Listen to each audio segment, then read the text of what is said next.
नमस्ते बच्चों, आज हम क्लास 10 के सेकंड डिविजन के पाठ्यक्रम के अनुसार सेकंड डिविजन में आने वाले पाठों में से न्याय पाठ का विश्लेषण करेंगे, जिसके रचयिता हैं विष्णु प्रभाकर जी। तो पाठ को शुरू करने से पहले कवि के बारे में संक्षिप्त जानकारी प्राप्त कर लेते हैं।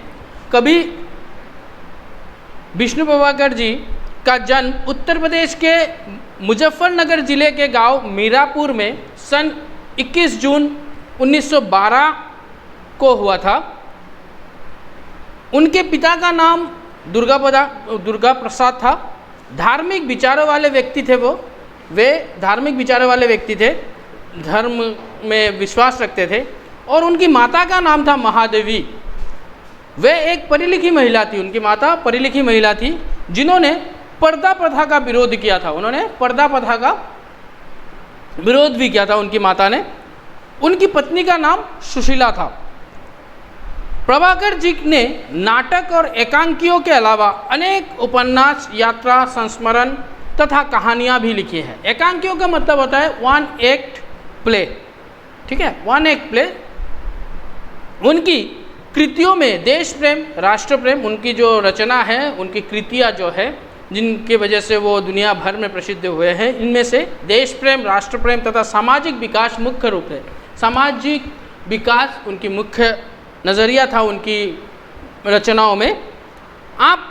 वे मूलतः एकांकीकार ही है। वो मूलतः वन एक्ट प्ले में विश्वास रखते थे, वन एक्ट प्ले करते थे। वे आपके कुछ प्रमुख एकांकीय संग्रह इस प्रकार है: वारा एकांकी, प्रकाश और परछाई, इंसान, क्या वो दोषी था आदि इनकी प्रमुख एकांकी है। आपके बहुचर्चित नाटकों में है डॉक्टर तथा समाधि, बड़े ही महत्वपूर्ण है। उनके बहुचर्चित नाटकों में डॉक्टर और समाधि बहुचर्चित है। उनकी प्रिय कहानियां हैं, उनकी कहानियों का संग्रह है। मेरी प्रिय कहानियां उनकी कहानियों के संग्रह है। उनकी विष्णु प्रभाकर जी की अगर कहानियां आपको पढ़ना है तो मेरी प्रिय कहानियां नामक ग्रंथ में, पुस्तक में आपको मिल जाएगा। और ये महानुभाव का देहांत 11 अप्रैल 2009 को हुआ था। उनको 2004 में पद्म भूषण पुरस्कार मिला, भारतीय ज्ञानपीठ का मूर्ति देवी सम्मान तथा हिंदी साहित्य अकादमी पुरस्कार 1993, सोवियत लैंड नेहरू पुरस्कार इत्यादि उनको मिला था। यह था संक्षिप्त जानकारी विष्णु प्रभाकर जी के बारे में। अभी पाठ को शुरू करते हैं। पाठ का नाम है न्याय। न्याय का मतलब होता है इंसाफ। जैसे आजकल हम लोगों को इंसाफ के लिए हम लोग कोर्ट के दरवाजे, अदालत में जाते हैं, जहाँ पे हम लोग बोलते हैं कि अदालत इंसाफ का घर होता है, जहाँ पे इंसाफ मिलता है। तो ये चैप्टर का नाम है इंसाफ। इसमें हम लोग देखेंगे कि कैसे एक बेजुबान पक्षी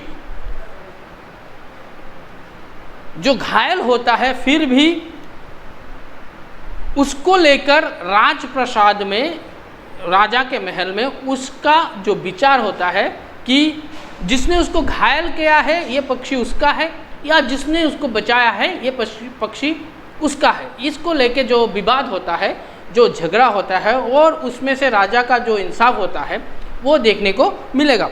इधर में है, पहले है पात्र परिचय, मतलब कौन कौन से एक्टर्स इधर में काम कर रहे हैं इस एकांकी में। है सिद्धार्थ नामक मेन एक्टर जो है इधर में, वो उनका नाम है सिद्धार्थ। वो कपिल वस्तु का राजकुमार, कपिल वस्तु राज्य का राजकुमार थे वो। देवदत्त सिद्धार्थ का चचेरा भाई। महाराज मतलब कपिल वस्तु के महाराज शुद्धधन, कपिल वस्तु के महाराज का नाम था शुद्धधन, या सिद्धार्थ के पिता। मंत्री, महाराज का मंत्री मतलब राजा का प्रधान सलाहकार जो होते हैं उनको मंत्री बोलते हैं। और सखा, सखा मतलब मित्र, सिद्धार्थ का एक मित्र भी है उधर में, वो मिलेगा। प्रतिहारी, प्रतिहारी मतलब द्वारपाल, जो गार्ड होते हैं उनको बोला जाता है। तो शुरू करते हैं। पहला दृश्य, फर्स्ट पार्ट उस थिएटर में, ठीक है। थिएटर, रंगमंच पर, रंगमंच मतलब थिएटर होता है। रंगमंच पर राजमहल के पास उद्यान का एक दृश्य। रंगमंच में मतलब थिएटर के सामने राजमहल के उद्यान, राजमहल के जो बगीचे हैं, बागान हैं, उसका एक दृश्य, संध्याकाल मंच पर लालिमा, संध्याकाल है और मंच के ऊपर थिएटर मतलब नाटक हो रहा था, उस मंच के ऊपर लालिमा मतलब लाली छाया हुआ है, लाल रंग के लाइटिंग किया गया है। डूबती किरणें चित्र बनाती है और डूबती किरणें का चित्र पीछे से दिखाई दे रहा है। पुष्प झूमते हैं, पेड़ पौधे, पुष्प जो फूल होते हैं, पेड़ पौधे नहीं फूल होते हैं, वो झूम रहे हैं। वन से लौटती गौ का स्वर उठता है, वन से मतलब सारा दिन गाय जो होते हैं वो वन में घूमते रहते हैं, घास खाते रहते हैं, उसके बाद वापस जब आते हैं उनका स्वर उठता है। पक्षी विदागान गाते हैं, विदागान मतलब वापसी का गाना ये गा रहे हैं। उद्यान में इस समय कपिलवस्तु के राजकुमार सिद्धार्थ प्रसन्न मन से एक वेदी पर बैठे हैं। राजकुमार उद्यान में एक वेदी के ऊपर, एक बेंच के ऊपर सोचो वो बैठे हुए थे। साथ ही एक सखा भी है और उनके साथ उनका एक मित्र भी था, सखा मतलब मित्र है। वे दोनों बात कर रहे थे, वो दोनों आपस में एक दूसरे से बात कर रहे थे। कौन सी बात कर रहे थे वो हम लोग को नीचे में पता चलेगा। सिद्धार्थ, पहले सिद्धार्थ बोल रहा है, देखो मित्रों, सिद्धार्थ अपने दोस्त को बोल रहा है, देखो मित्रों कैसे सुहावना समय है, कितना अच्छा सुंदर समय है। सुहावना मतलब सुंदर समय है, कैसी शांति है, कितना ठंडक है, चारों तरफ पीस मतलब शांत वातावरण है। पक्षी लौट रहे हैं, पक्षी जो चिड़िया पक्षी हैं, बर्ड्स जो है वो अपने घर जा रहे हैं, लौट रहे हैं सभी। वे अपने बच्चों से मिलने को आतुर है, जो बच्चे उन लोगों के घर में थे, पक्षी के जो बच्चे हैं वो जो घर में थे उनसे मिलने को आतुर है, मतलब वो लोग व्याकुल हो रहे हैं उन बच्चों से मिलने के लिए। सारा दिन वो लोग मतलब जगह जगह पे घूमते रहते हैं, खाना बटोरते रहते हैं और बाद में यही खाना वो जाके बच्चों को खिलाते हैं, वही समय है अभी, इसलिए वो आतुर है अपने बच्चों से मिलने के लिए। और गाय अपने बछड़ों को प्यार करने के लिए उतावले हो रहे हैं, और गाय जो सारा दिन घास चर रहे थे हैं, अभी वो वापस घर आके अपने बछड़ों से, अपने बच्चों से मिल सकते हैं, इसलिए वो उतावले हो रही है। सखा मतलब उसका दोस्त, वो बोल रहा है, हाँ कुमार, आपने जो बोला ये सही है, सुनो बछड़े कैसे स्नेह से पुकार रहे हैं, सुनो बछड़े कैसे स्नेह से पुकार रहे हैं, मतलब गाय के जो बछड़े थे, जो बच्चे थे, वो कैसे प्यार से आवाज़ कर रहे हैं। भला कुमार ये कैसे जानते हैं कि ये समय उनकी माताओं के घर लौटने का है। भला उसका क्वेश्चन है, उसने प्रश्न पूछा कि भला इन बछड़ों को कैसे पता चलता है कि अभी उनके माता के घर वापस आने का समय हुआ है।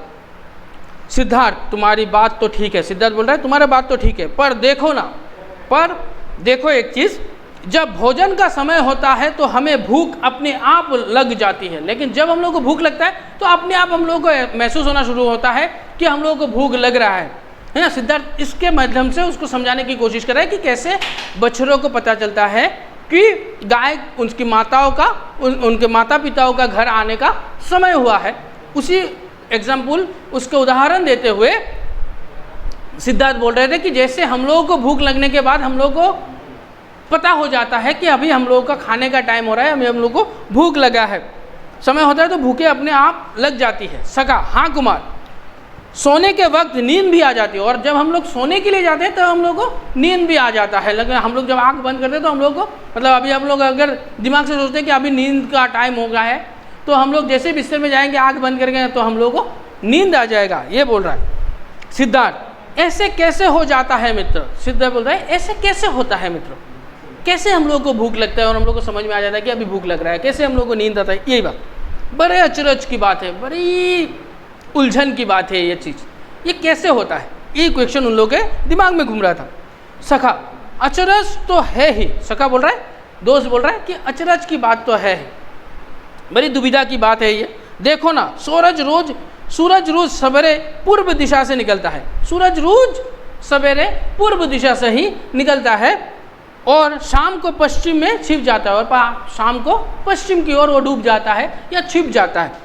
ये कैसे होता है, उसको कैसे पता चलता है कि अभी मैं पूर्व दिशा की ओर उग रहा हूँ, कैसे पश्चिम दिशा की ओर डूब रहा हूँ, ये उसको कैसे पता चलता है। सिद्धार्थ और गर्मी में हर साल एक ही समय शुरू होता है, और गर्मी का जो मौसम होता है वो हर साल एक समय में शुरू होता है। गर्मी का मौसम, पानी भी प्रतिवर्ष नियत समय पर बरसता है, और बारिश का मौसम भी प्रतिवर्ष उसके फिक्स टाइमिंग में सेम समय में वो गिरता है। ऐसा मालूम होता है हर वस्तु एक एक स्वभाव होता है। ऐसा मालूम होता है हर एक वस्तु एक स्वभाव से चलता है, प्रकृति के नियम के अनुसार हर एक वस्तु हर एक समय के अनुसार ही वो चलता है। पक्षियों के उड़ने की फरफराहट ब्रैकेट में दिया हुआ है, पक्षियों की उड़ने की फरफराहट मतलब उनको पक्षी जो उड़ के जा रहे हैं अपने घर, उसके फरफराहट के मतलब उसके पंखों की उड़ने की आवाज़ उन लोगों को सुनाई दे रहा था। सखा ऊपर देखता हुआ और दोस्त ऊपर देख रहा था। हाँ शायद यही बात है, हाँ यही बात हो सकता है। अरे अरे कुमार ऊपर तो देखो कैसे सुंदर पक्षी हैं। सखा राजकुमार सिद्धार्थ से बोल रहा है अगर ऊपर तो देखो कितना सुंदर पक्षी है, कितनी खूबसूरत पक्षी है, ऊपर से जा रहे हैं, उनके पंखों की आवाज़ हम लोग को इधर से सुनाई दे रहा था। सिद्धार्थ ऊपर देखता हुआ, सिद्धार्थ ऊपर देखता है, अरे मित्रों ये तो राजहंस है, ये राजहंस है जो ऊपर से उड़ते जा रहा था। सखा देखो इकट्ठे उड़ते हुए वे कैसे अच्छे लग रहे हैं। सखा बोल रहा है कि देखो वो लोग जो झुंड बना के उड़ रहे हैं वो देखने में कितने अच्छे लग रहे हैं। सचमुच सिद्धार्थ बोल रहा है सचमुच बहुत अच्छे लग रहे हैं। सिद्धार्थ बोल रहा है सचमुच आपने जो बोला है वो सही है, बहुत अच्छे लग रहे हैं। इनकी गर्दनें तो देखो कैसे आगे को निकली हुई है, इनकी गर्दन जो होता है वो आगे को निकली हुई है, लगता है मानो हवा में तैर रहे हैं, लगता है इनके पूरा शरीर हवा में ही तैरते जा रहे हैं। सखा अरे तुम क्या समझते हो कुमार? सखा बोल रहा है कि हवा में कैसे तैरेगा, तैरते तो लोग पानी में हैं।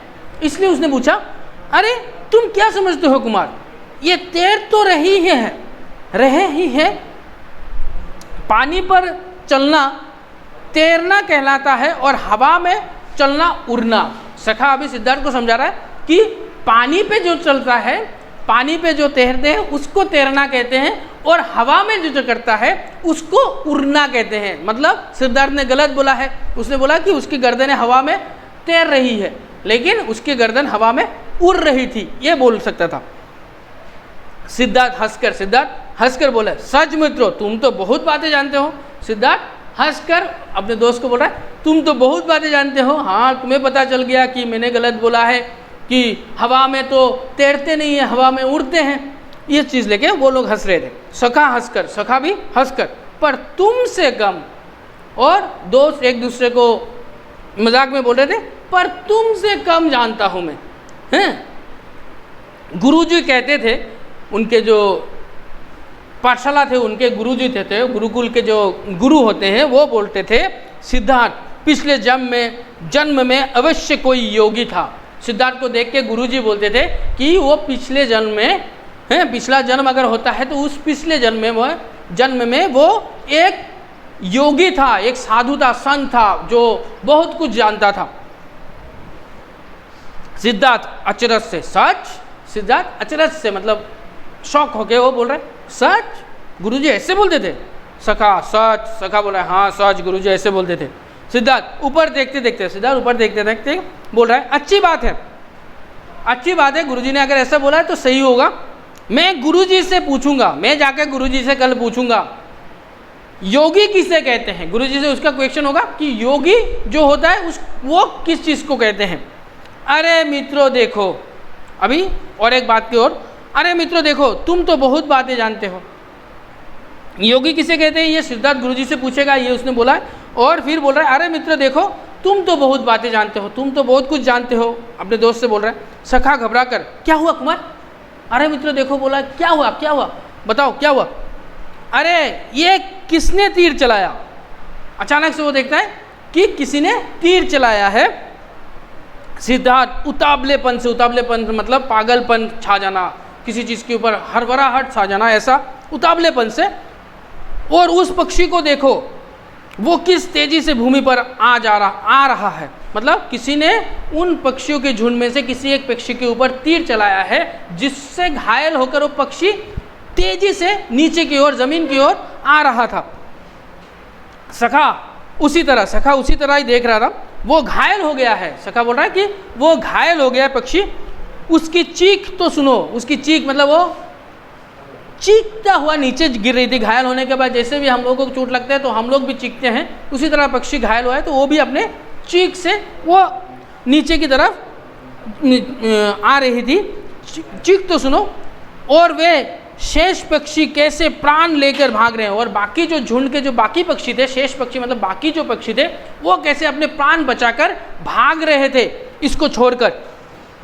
हंस की चीख, वो राजहंस की चीख थी, उसका भूमि पर आते हुए दिखाई देना, और वो भूमि पर तेजी से आ रही थी।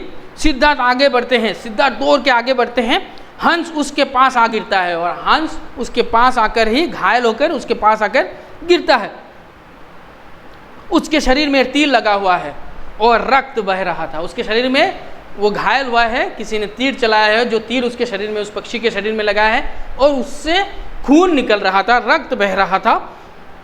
कुमार करुणा से मतलब पूरा स्नेह से मुग्ध होना, करुणा से ओतप्रोत होकर, मुग्ध होकर उसे उठा लेते हैं, उस पक्षी को अपने गोद में उठा लेते हैं और गोद में रखकर उसे संभालते हैं, और गोद में रखकर उसको संभालने की, उसको सांत्वना देने की कोशिश करता है।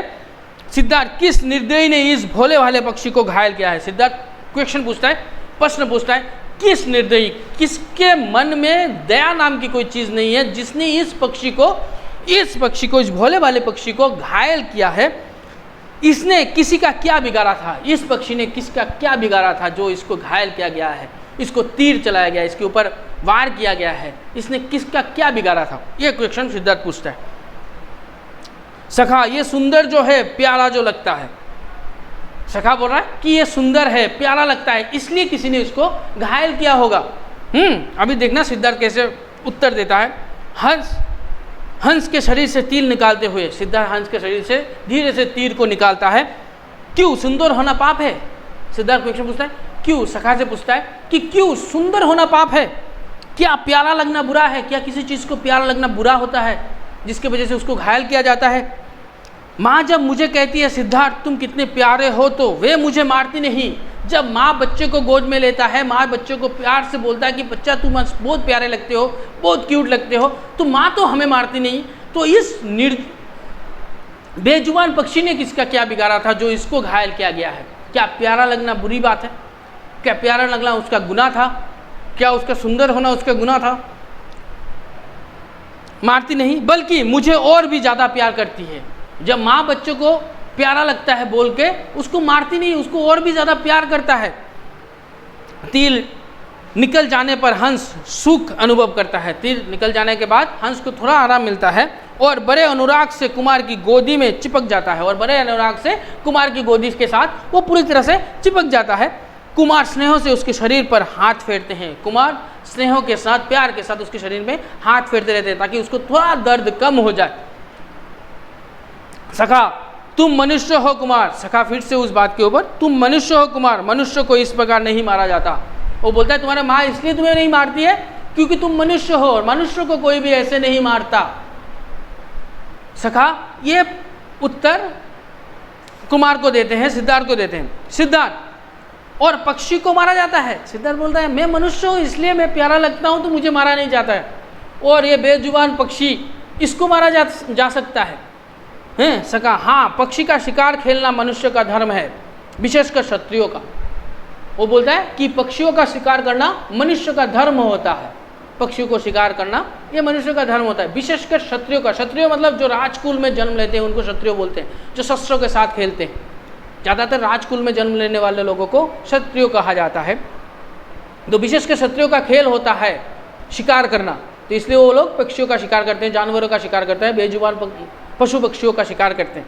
सिद्धार्थ, पर मैं पूछता हूँ ये धर्म किसने बनाया है? सिद्धार्थ ये पूछता है कि ये धर्म किसने बनाया है कि मनुष्य के लिए, जिसके पास जुबान है, जिसके पास हाथ है, पैर है, आँख है, सब कुछ है, उसके लिए एक अलग सा नियम है, और बेजुबान पक्षियों जानवरों के लिए अलग सा नियम है। ये धर्म किसने बनाया है? सिद्धार्थ ये क्वेश्चन पूछता है। शक्ति तो मनुष्य के हाथ में है, हर एक चीज़ की शक्ति तो मनुष्य के हाथ में है। मनुष्य हर एक चीज़ चाहे तो कर सकता है, वो अपने स्वार्थ के लिए जो चाहे कर लेता है। वो बोलता है कि मनुष्य अपने स्वार्थ को मिटाने के लिए, अपने चाहत को मिटाने के लिए कुछ भी कर सकता है। अच्छा, मैं कहता हूँ तुम इस पक्षी को ध्यान से देखो। सिद्धार्थ बोल रहा है कि तुम इस पक्षी को ध्यान से देखो। सखा, सखा देख रहा हूँ मित्र। सखा बोल रहा है कि मैं देख रहा हूँ मित्रों, तुमने जिस पक्षी को देखने के लिए बोला है मैं उसे ही देख रहा हूँ। सिद्धार्थ, बताओ ये क्या मारने के लिए है?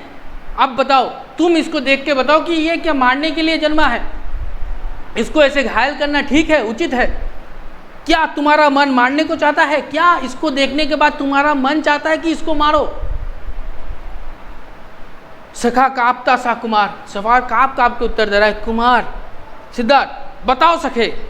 सिद्धार्थ फिर से बोला है कि बताओ मित्र, देखो तो इसकी आंखें कितनी भोली है, कितनी प्यारी आंखें हैं इस राजहंस के, जो घायल होकर अभी उसकी गोद में लिपटा हुआ है, वो इसकी आंखें कितनी भोली है, इसके स्पर्श में कितना स्नेह है, ये जब शरीर के साथ लगा हुआ है इसके स्पर्श में इतना स्नेह है, इतना प्यार लग रहा है, मुलायम लग रहा है। सखा सांस खींचकर, ऐसे करके सांस खींचकर, नहीं कुमार, मैं भी किसी को मारता हुआ नहीं देख सकूंगा। सखा बोल रहा है मैं भी किसी को मरता हुआ नहीं देख सकूंगा, मैं इसको मरता हुआ नहीं देख सकूंगा। सिद्धार्थ तुम ही नहीं मित्र, कोई भी व्यक्ति जिसके पास हृदय है, जिसके पास मन है, हृदय है, इन निर्दोष पक्षियों को मारना पसंद नहीं करेगा। इन निर्दोष पक्षियों को, जिनका कोई दोष नहीं है, जो स्वच्छंद रूप से उड़ते रहते हैं, उनको मारने का जी नहीं करेगा। जिसके मन में मन हो, जिसके शरीर में मन होता है, वैसे व्यक्ति कोई भी इसको नहीं मारना चाहेगा। लेकिन हाँ, तुम दौड़ कर राज वैद्य से मरहम तो ले आओ। अभी बोल रहा है कि लेकिन हाँ, अभी तुम दौड़ के जाओ, जाके राज वैद्य से, वैद्य जी जो पहले के ज़माने में डॉक्टर के काम करते थे, डॉक्टर कहा जाता था उनको, उनके पास जाकर दवाई लेके आओ, मरहम पट्टी करके इस पक्षी को स्वस्थ करेंगे हम लोग। सखा अभी जाता हूँ, सखा बोलता है कि मैं अभी जाता हूँ। सखा जाता है और कुमार देवदत्त तेजी से आते हैं। सखा जाता है वैद्य के पास, और अभी कुमार देवदत्त जो सिद्धार्थ के चचेरे भाई थे, वो आते हैं। देवदत्त, सिद्धार्थ क्या तुमने मेरा हंस देखा है? देवदत्त आके सिद्धार्थ से पूछता है, सिद्धार्थ क्या तुमने मेरे हंस को देखा है? सिद्धार्थ तुम्हारा हंस? सिद्धार्थ बोलता तुम्हारा हंस? देवदत्त हाँ, अभी मैंने एक उड़ते हुए हंस को तीर मारकर नीचे गिराया है। देवदत्त बोलता है अभी मैंने एक उड़ते हुए हंस को तीर मारकर नीचे गिराया था। मैंने अपनी आंखों से उसे गिरते देखा है, और मैंने देखा है कि मेरा तीर से घायल होकर वो नीचे गिर रहा है। वो इधर ही कहीं आया है और वो इधर ही कहीं आकर गिरा होगा। हंसकर कुमार हंसकर, सिद्धार्थ हंसकर, हंसकर कुमार, मेरा लक्ष्य अब पूर्णता सध गया है।